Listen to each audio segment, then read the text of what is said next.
Salvation is my best gift ever. You're the tree of life. I was lost, now I am found.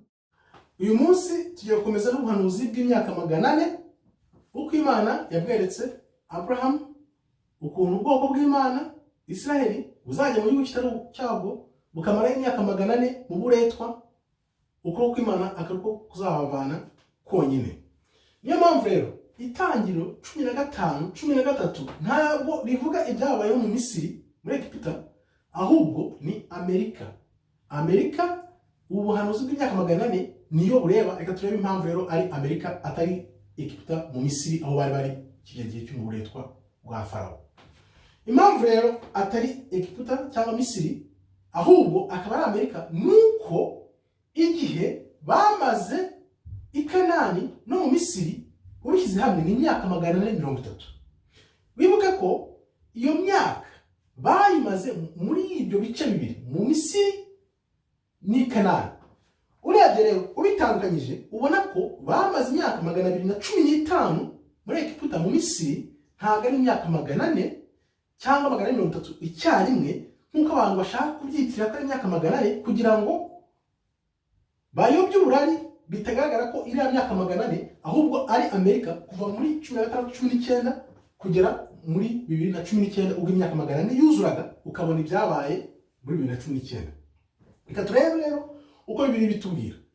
Mu Kuva 12:40 haranditse ngo igihe ubwoko bwa ISirayeli bwabaye mu Misiri ni Kanani. Mu Misiri ni Kanani ahantu habiri ni imyaka 430. Imyaka 430 niyo ubwoko bwa ISirayeli bwamaze mu Misiri muri Egiputa, hiyongereyeho Kanani kuko Imana yabahaye Kanani nyuma. Noneho iyo myaka yose bahamaze uko byanditse muri Bibiliya, kandi no wibaza impamvu Bibiliya zose zirimo ziravanamo Kanani, zivanamo Kanani kugira ngo bigaragare ko ari Misiri gusa. Noneho ari Misiri yonyine ari Egiputa, byagaragara ko iyi myaka y'ubuhanuzi 400 ireba Egiputa ari Misiri, kugira ngo bayobye uburari iyi myaka 400 itagaragara yuko ari Amerika. Urumva rero impamvu babihisha nuko bazi neza ko ubuhanuzi Imana yeretse Abraham bureba Amerika. Reka dukomeze turebe ingingo ya 2 ibyerekana yuko atari Misiri Egiputa ahubwo ari Amerika. Aho hantu Imana yababwira iti nimukomeza kuba mu byaha nzabasubiza mu Misiri ariko muzagenda mu mato. Nzabasubiza mu Misiri ariko icyo gihe muzagenda mu mato. Urabona uvuye i Kanani hari Imana yabahaye ukaza hano muri Egiputa nta mato bakoreshaga, nta mazi hari kugira ngo wambuke inyanja. Kugira ngo ibi bibe hagomba gukoreshwa amato kugira ngo wambuke ayo mazi cyangwa inyanja. Urumva ko atari Egiputa cyangwa Misiri ahubwo na Amerika Imana yabashwanyizaga ubwo bajyaga mu buretwa bajyanywe n'amato. Reka dusome Gutegeka kwa 2:28. Imana yababwiye iti nzabasubiza mu Misiri muri Egiputa nkoresheje inkuge ariyo mato, ahantu mbije neza ko mutazongera kubona. Ariko aho hantu muzigurisha ubwanyu ku banzi banyu nk'abacakara, kandi nta muntu uzabasha kubarokora cyangwa abagure. Urumva ko Imana yababwiye ngo nimukomeza kuguma mu byaha muzasubira mu Misiri muri Egiputa, ariko icyo gihe muzasubiraho n'amato. Ni nk'uko nakubwira nti ubushize wakoze iki kintu ndakwihorera, ariko niwongera nzakubira no gatatu nkoresha uburyo cyangwa ubundi. Ntabwo bivuze ngo iki kintu uzaba wakoze cyangwa ahantu uzaba uri hazaba ari hamwe, bishobora kuba bigaragara. Turibuka rero kuribagiwe niwongera kugira gutya bizagenda gukira gutya. No kuvuga ngo Imana yarabwiraga ati Misiri hari yashushanyaga Amerika kuko aribo bazajya nk'abacakara mu gihe kizaza. Icyo gihe hari mu gihe kizaza bazagenda n'amato. Aribyo byabaye muri 16-19 bakajyayo n'amato. Ibi biragaragara numva buri wese abisobanukiwe kuko ayo mato yagomba gusubiza mu Misiri. Iyo Misiri Imana yashushanyaga ni ishusho ni Amerika.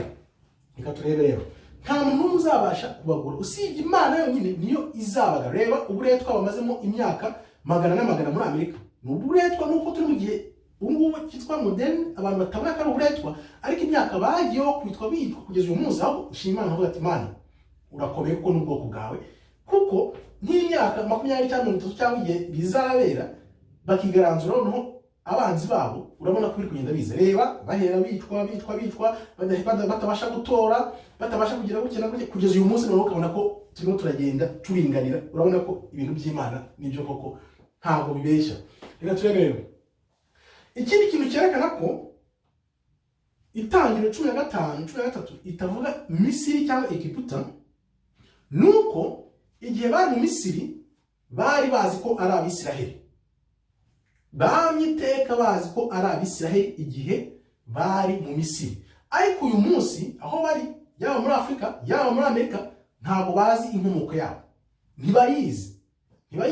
Nicyo cyerekana ko Itangiriro 15:13 ntabwo ari Misiri Egiputa, ni Amerika, kuko ubu ngubu abari muri Amerika n'abari muri Afrika bagiye batatana hirya no hino kubera uruvangitirane, ntabwo bazi inkomoko yabo, sibyo?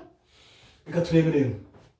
Ariko uyu munsi tuvuga ngo ubwoko 10 bwa Isirayeli bwaburiye. Ni kwa kuri nyine Imana yavuze ati nzabajyana mu Misiri nanone, ariyo Amerika, aho mutazibuka aho muri bo naho mwakomotse. Niyo mpamvu wumva bavuga ngo ubwoko 10 bwa Isirayeli bwaburiye, kandi Imana mu iherezo izongera ikaba kuza bibavanye mu mpande enye z'isi. Urumva rero ko nta shingiro bifite, ni Amerika. Reka turebe ukuntu bizagenda. Icyo gihe nibamara kumara iyo myaka 400,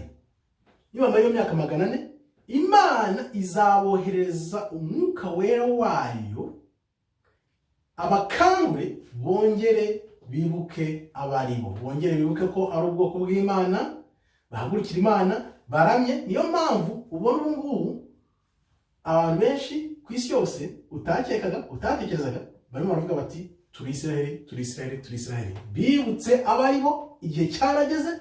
Kandi noneho ibi ngibi bishimangirwa neza n'ububyutse buri mu bantu. Nkanjye ntabwo nari mbizi, ariko ndaguhamiriza 100% cyangwa 1000% ko turi abantu b'Imana, abantu b'igitabo, banditse mu gitabo.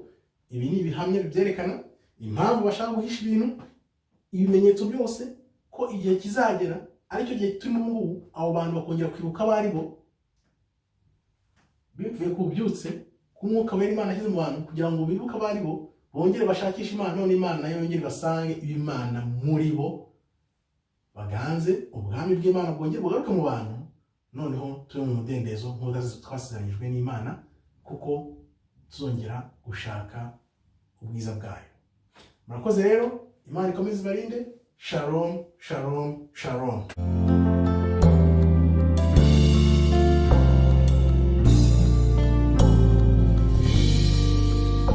Salvation is my best gift ever.